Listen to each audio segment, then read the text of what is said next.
This video has been re-edited. A previous version of this identified Tommy Vietor as the person making the comments. We regret and apologize for the error. Warning: this video contains strong, graphic language. Viewer discretion is advised.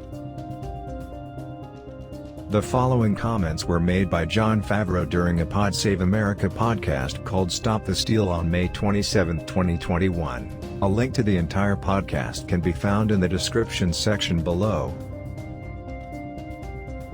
Where he talked to a bunch of White House officials about whether they're worried enough about what's happening in the states.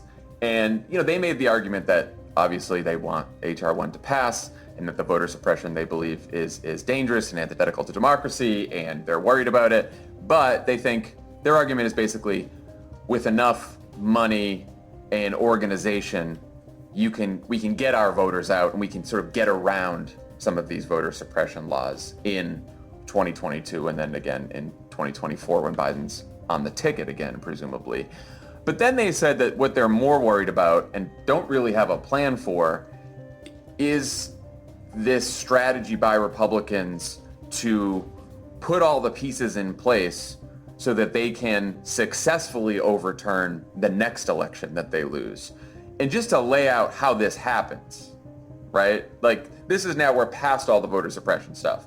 We got around it. We won not only the popular vote, but we won the electoral college vote. So all that needs to happen here for them to overturn the next election is you have a fairly close election in a few swing states, just like last time. Doesn't even have to be too close, maybe just a difference of like 1% between the candidates. Trump cries fraud, or whoever Republican it is. And if Trumpy Republicans are election officials or in charge of state legislatures, which they are in charge of a lot of state legislatures in red and purple states, and now they're running to be secretaries of state in those states, then they just refuse to certify the election, or they send their own slate of delegates.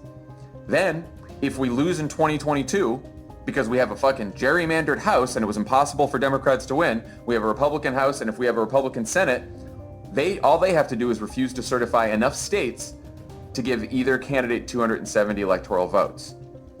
If they refuse to certify the states, the Constitution says that if Congress doesn't certify a majority winner, the Republican House picks the president.